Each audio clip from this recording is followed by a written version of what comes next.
आज हम एक महत्वपूर्ण और गंभीर मुद्दे पर चर्चा करेंगे।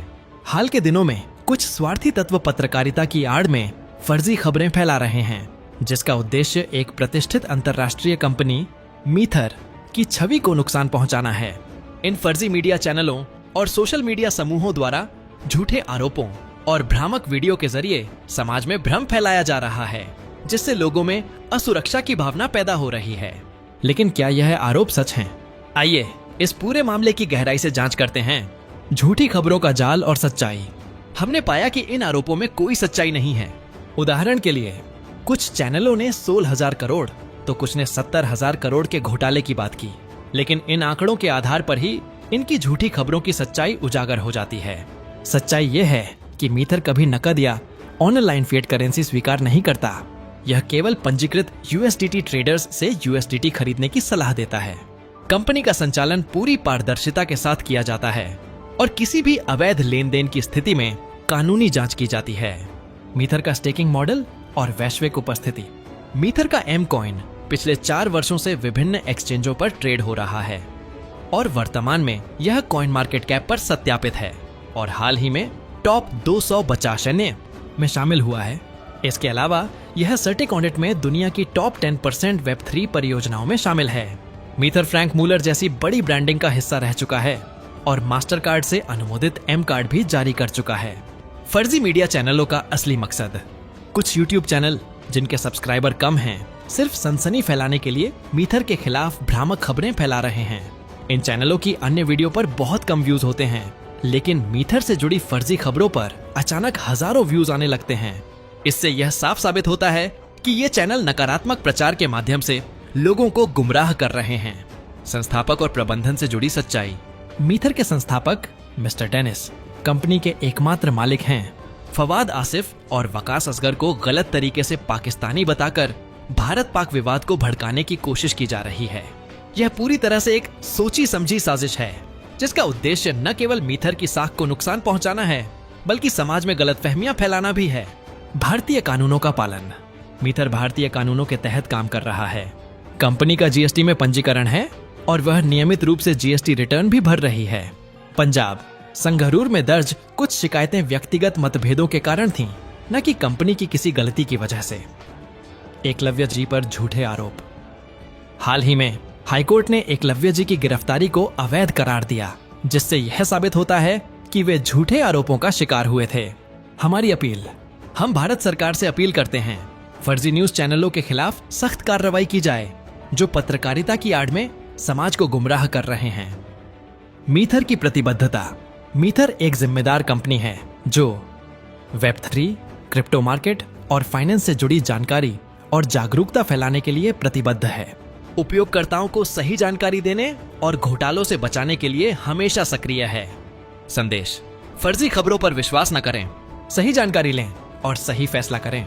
मीथर का एम कॉइन बाइनेंस के फ्यूचर नेक्स्ट प्रोग्राम में टॉप 3 में शामिल है, जिससे यह साबित होता है कि दुनिया के सबसे बड़े एक्सचेंज भी एम कॉइन को मान्यता देते हैं। जल्द ही एम कॉइन बाइनेंस और अन्य प्रमुख एक्सचेंजों पर ट्रेड होता दिखाई देगा।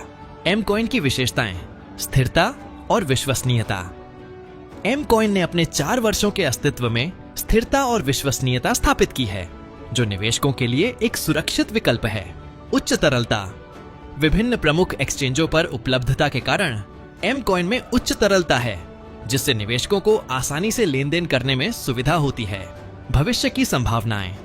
बाइनेंस जैसे प्रमुख एक्सचेंजों पर संभावित लिस्टिंग के साथ एम कॉइन का भविष्य उज्जवल दिखता है, जो निवेशकों के लिए लाभदायक हो सकता है।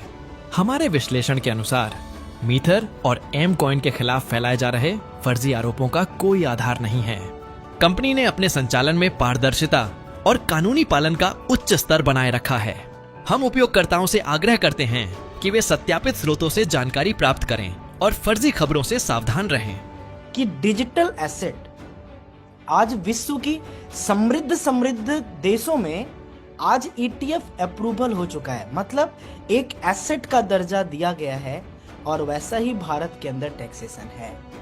देखिए, मैं किसी का कोई भी आरोप प्रत्यारोप नहीं करना चाहूंगा, किसी को मेंशन नहीं करना चाहूंगा, ठीक है ना, क्योंकि आज मीथर इतना बड़ा प्लेटफॉर्म बन चुका है ना, इतना बड़ा एक वीडियोस इसलिए बनाए जा रहे, आप किसी भी चैनल को, जैसे मैं, आप मेरे पॉइंट को समझ ही रहे होंगे कि कोई व्यक्ति एक छोटा सा चैनल बना के अगर आज मार्केट में अगर मीथर नाम, एकलव्य नाम और ताहिर सर नाम, जो कि अपने आप में एक ब्रांड है, एक यूनिटी की सफलता की वो मिसाल है जो मैंने इस इंडस्ट्री में अपने पूरे जीवन में मेरे साहब नहीं देखे हैं।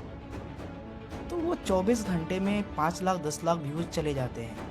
देखिए, उनकी भी रोजी रोटी है। हाँ, मैं उन्हीं मीडिया कर्मी की बात कर रहा हूँ। आज क्रिप्टो इंडस्ट्री के अंदर भी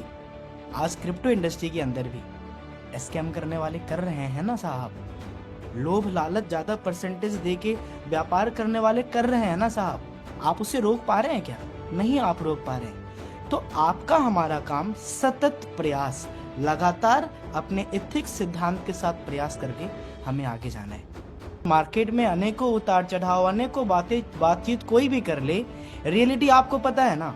अनेकों वीडियोस पहले भी बने हैं ना, अनेकों वीडियोस 2 बार 3 बार बने। अब एक व्यक्ति मैं उदाहरण लेता हूं, चाहे हमारे हकीम बसा सर हों, हमारे टॉप लीडरशिप में कोई भी व्यक्ति हो, सुजीत भाई साहब हो, मेरे प्यारे भाई साहब, उनका एक मान सम्मान मर्यादा उनके एरिया में बना है, ठीक है ना।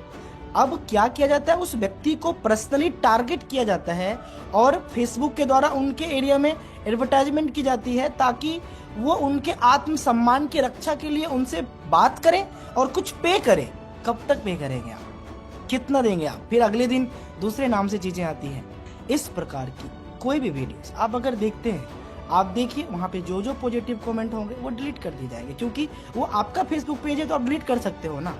और वो इसलिए टारगेट किया जा रहा है। महाठग एकलव्य से शुरुआत हुआ, मैं जाके मिला जो उनकी जरूरत थी।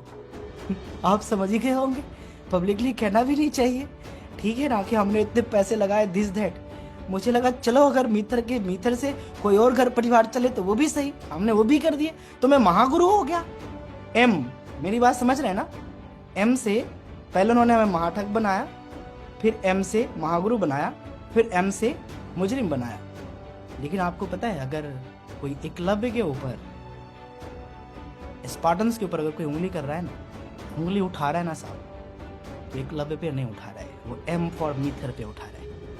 आपको ये जिम्मेदारी लेनी है कि जब वो फरेब, नफरत, अपना चैनल, आपको पता है एक वीडियोस के ऊपर मेरे नाम, ताहिर सर के नाम डालने से 5 लाख 10 लाख व्यूज आते हैं, उसके 1000 2000 फॉलोअर्स, मेरे प्यारे साहब, इन लोगों के सब मिला के जितने सब्सक्राइबर फॉलोअर्स होंगे ना, सब मिला के उतना अकेले हमारे हैं। देखिए, भारत सरकार के 2 टैक्सेस हैं, पहला जीएसटी और दूसरा जो है वो है इनकम टैक्स। 2 टैक्स हैं। मीथर लीगली दोनों टैक्स को विगत जितने साल से इंडिया में काम कर रही है, इसे लगातार भरते हुए आ रही है। हम इसे पब्लिकली बार बार नहीं दिखा सकते, क्योंकि अब लोगों को अगर आप एक वाई रीजन दे दोगे ना, वाई रीजन, उसी पे न्यूज बनाएंगे वो, ठीक है ना। उनको इंसेनिटी से मतलब ही नहीं है, उनको ईमानदारी से मतलब ही नहीं है। मार्केट में इतनी कंपनी गलत कर रही हैं, जिनके पास शायद कुछ भी नहीं है, ना प्रोडक्ट है ना सर्विसेज है, उनसे उनको मतलब नहीं है। उनको मतलब है कि किसी का बिजनेस खराब करके हो, उसके बारे में गलत बातें करके हो, उनकी 2 रोटी चलनी चाहिए, उनके सब्सक्राइबर थोड़े बढ़ने चाहिए, ठीक है ना, उनका थोड़ा मार्केट में नाम होना चाहिए, ब्लैकमेल करके थोड़ा कुछ पैसे निकलने चाहिए।